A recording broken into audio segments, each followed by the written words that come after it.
बिस्मिल्लाहिर्रहमानिर्रहीम रब्बि ज़िदनी इल्मा आमीन। अस्सलाम वालेकुम स्टूडेंट्स, कैसे हैं आप सब। आज हम पढ़ेंगे फिशन रिएक्शन। यूनिट नंबर 18 का टॉपिक है nuclear fission take place when a heavy nucleus such as 235 uranium splits or fissions into smaller nuclei by absorbing the small slow moving low energy neutrons as represent by the equation. जी, nuclear fission असल में क्या है कि एक heavy nucleus हो और वो स्प्लिट हो जाए दो स्मॉलर न्यूक्लियस में, और वो कैसे कि एक न्यूट्रॉन स्लो मूविंग न्यूट्रॉन आकर उसे हिट करे। यहाँ पर इसकी इन्होंने इक्वेशन ये इस तरह से शो की है। इसके बाद ये भी देखें कि यहाँ पर भी इसकी इक्वेशन है, ये फिगर में शो किया गया है, उस इक्वेशन को प्रेजेंट किया गया है और ये इसकी प्रॉपर इक्वेशन है। वैन यूरेनियम 236 यानी जब 235 में एक न्यूट्रॉन ऐड हुआ तो ये किस में कन्वर्ट हुआ, यूरेनियम 236 में। Is an intermediate state that last only for a fraction of seconds before splitting into nuclei X and Y called fission fragments. जो हमारे जिस टाइम के लिए, यानी फ्रैक्शन का मीनिंग है फ्रैक्शन ऑफ सेकेंड, यानी सेकेंड के भी कुछ छोटे से हिस्से के लिए यूरेनियम क्या बनेगा, यूरेनियम 236 बनेगा। इसका मतलब है इस कंडीशन को हम क्या कहेंगे, fission fragments. Nuclear fission was first absorbed in 1939 by Otto Hahn and Fritz Strassmann.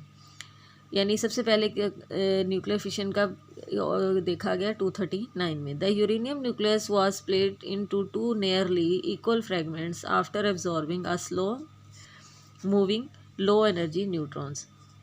यानी जो आपका यूरेनियम था वो स्प्लिट हुआ था टू नियरली इक्वल फ्रैगमेंट्स में, और वो एब्जॉर्ब किसके ज़रिए हुआ था, लो एनर्जी न्यूट्रॉन्स की वजह से। The process also results into the production of typically 2 और 3 न्यूट्रॉन्स पर फिशन इवेंट्स। यानी आमतौर पे क्या होता है कि इसके रिज़ल्ट में हमें 2 या 3 न्यूट्रॉन्स मिलते हैं। ऑन एवरेज 2.47, यानी एवरेज के तौर पर अगर देखा जाए सारे, यानी कैलकुलेशंस को देखा जाए और सारे प्रोसेसेस जो अभी तक फिशन रिएक्शन के करवाए गए, अगर उस चीज़ को ऑब्ज़र्व किया जाए तो एवरेज निकलती है 2.47। यानी 2 तो कन्फर्म्ड हैं, लेकिन 3 जो हैं, यानी ये जो आगे आपकी है, ये 3 जो हैं, इसका मतलब कुछ में 3 भी रिलीज़ हो रहा है।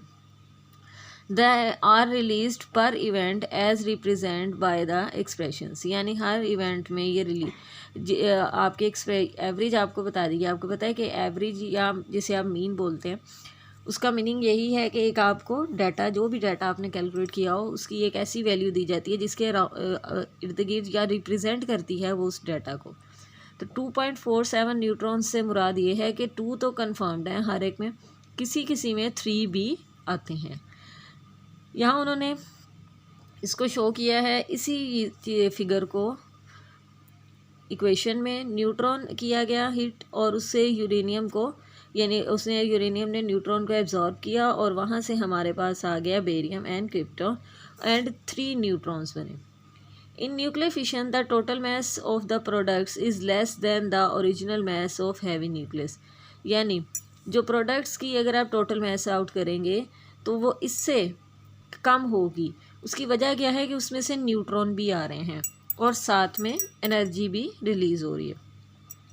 Measurements shows that about 200 mega electron volts of energy is released in uranium released in each fission event. यानी 200 मेगा इलेक्ट्रॉन वोल्ट्स जो है हर फिशन रिएक्शन में रिलीज़ होती है। और यहाँ इसकी बताया भी गया है कि इलेक्ट्रॉन वोल्ट क्या है, is also the unit to measuring the energy of atomic and nuclear physics. यानी न्यूक्लियर फिजिक्स में ये एनर्जी को मेजर करने के लिए यूज़ की जाती है, जो कि अप्रॉक्सीमेट 1 इलेक्ट्रॉन वोल्ट्स किसके इक्वल है, 1.6 10⁻⁻19 जॉल्स के इक्वल है। जी, यहाँ से अगर आप इसको कन्वर्ट करके भी देखना चाहें तो आप कर सकते हैं। इसके बाद उन्होंने कहा है which is the large amount of energy. इसको कन्वर्ट करने का तरीका मैं वैसे आपको बता देती हूँ कि 200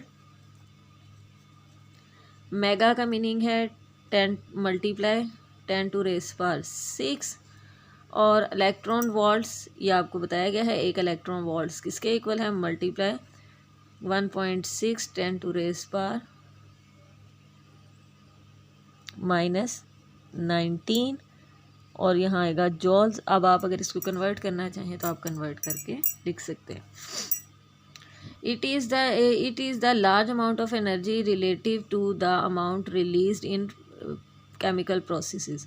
यानी ये एक बहुत बड़ी एनर्जी है जो कि किसी भी केमिकल प्रोसेस में रिलीज़ हो रही है। यानी ये तमाम जो आपके केमिकल रिएक्शंस अभी तक आपने देखे होंगे या पढ़े होंगे उनमें सबसे ज़्यादा इसके अंदर एनर्जी रिलीज़ हो रही है।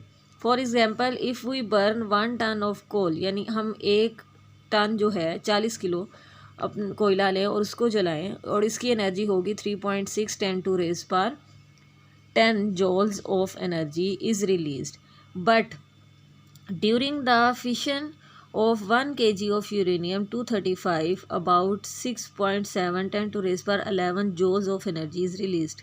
यानी 3.6 की बजाय 6.7 यानी अप्रॉक्सीमेट डबल है और यहाँ पर 10⁻10 है, यहाँ 10⁻11 है।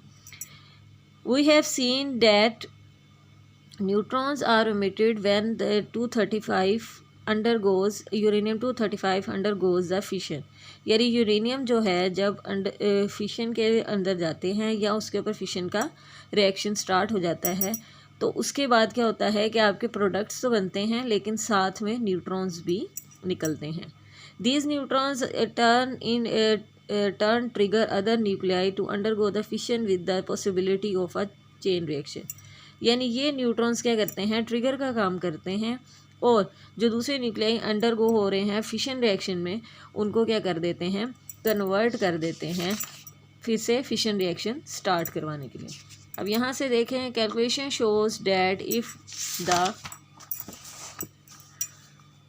Chain reaction is not control, यानी हम चेन रिएक्शन को अगर कंट्रोल नहीं करते हैं it will proceed to rapidly and possible results in the sudden release of enormous amount of energy and explosion. ठीक है, अगर हम इस रिएक्शन को कंट्रोल नहीं करते और एक चेन रिएक्शन स्टार्ट करवा देते हैं तो क्या होगा कि वो अमाउंट इतनी ज़्यादा होगी कि वो एक्सप्लोजन का काम करेगी, यानी धमाके का। This fission chain reaction is controlled in nuclear reactors. यानी इस तरह का जो हम कंट्रोल्ड अगर बनाना चाहें तो हम न्यूक्लियर जो हमारे रिएक्टर्स हैं जहाँ पावर प्लांट्स में या कहीं भी हम इसकी एनर्जी को यूज़ करते हैं।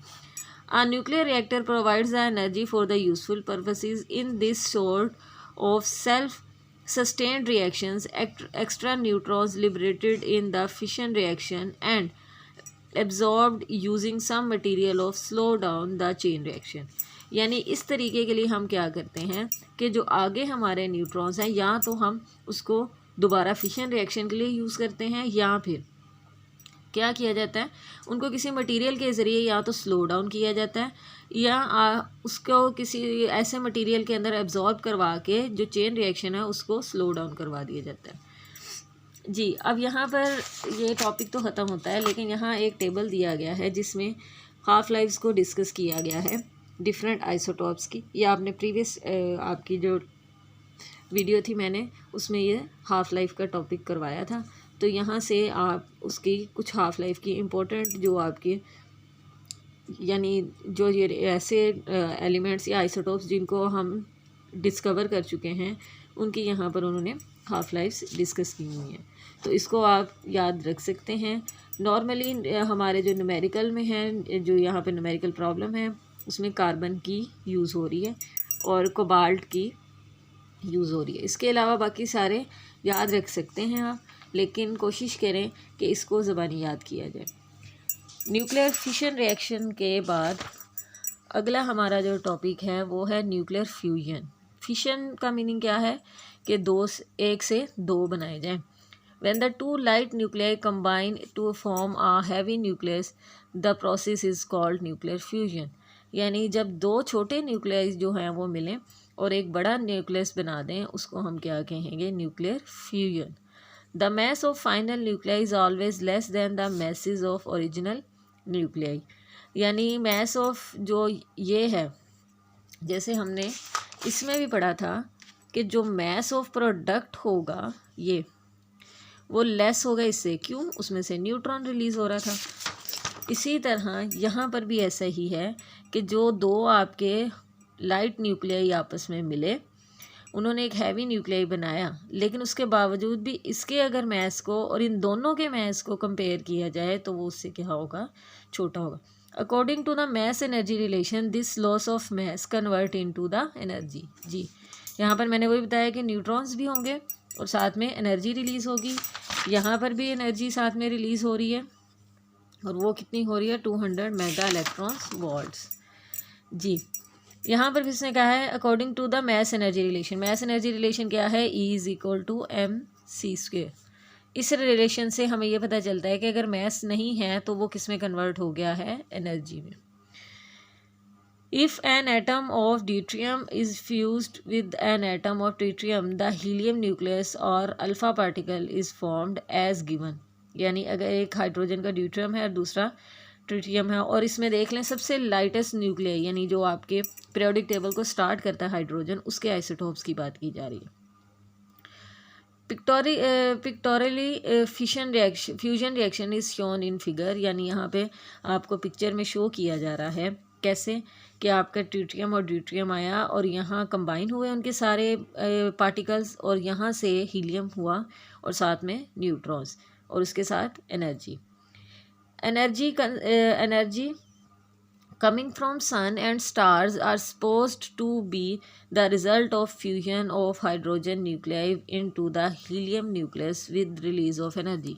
यानी वैसे तो वहाँ पर जाकर तो नहीं देख सकते क्योंकि उसकी हीट बहुत ज़्यादा है, लेकिन सिम्टम्स और कंडीशंस को देखते हुए, कैलकुलेशंस को देखते हुए ये सपोज किया गया हुआ है कि जो हमें किसी भी किस्म के स्टार या स्पेशली सन से जो हमें एनर्जी मिल रही है वो सारी किससे मिल रही है? फ्यूजन ऑफ हाइड्रोजन से, जो कि हीलियम के न्यूक्लियस को में कन्वर्ट हो रहा है। The temperature of the centre of sun nearly 220 million kelvins which makes the fusion. यानी हमें फ्यूजन क्रिएट करवाने के लिए इतनी हीट की ज़रूरत पड़ेगी और जो क्या है? फेवरेबल है। According to this reaction, 4 hydrogen nuclei fuse together to form the helium nucleus along with the 25.7 mega electrons volts of energy। यानी हम अगर 4 हाइड्रोजन न्यूक्लियाई लाएं और उनको इतना टेम्परेचर भी दें जो फेवरेबल है इस काम के लिए, तो क्या बनेगा? हीलियम बनेगा और उसमें से 25.7 mega electron volts energy release होगी। इसका मतलब है कि 200 मेगा इलेक्ट्रॉन वोल्ट्स ज़्यादा है 25.7 मेगा इलेक्ट्रॉन वोल्ट से। तो इसका मतलब है फिशन रिएक्शन में हमारी एनर्जी ज़्यादा रिलीज़ होती है। इसको स्टार्ट करवाने के लिए हमें ज़्यादा एनर्जी की ज़रूरत पड़ती है, यानी हीट एनर्जी की ज़रूरत पड़ती है टेम्परेचर की, लेकिन एनर्जी ज़्यादा किस में रिलीज़ हो रही है? फिशन रिएक्शन में। ठीक है जी, ये हमारा लास्ट थ्योरी का टॉपिक था इसका, और नेक्स्ट हम इंशाल्लाह मैं आपको इसके न्यूमेरिकल प्रॉब्लम्स भी करवाऊँगी, उसकी वीडियो भी अपलोड की जाएगी। ठीक है बेटा, थैंक यू बेटा, अल्लाह हाफिज़।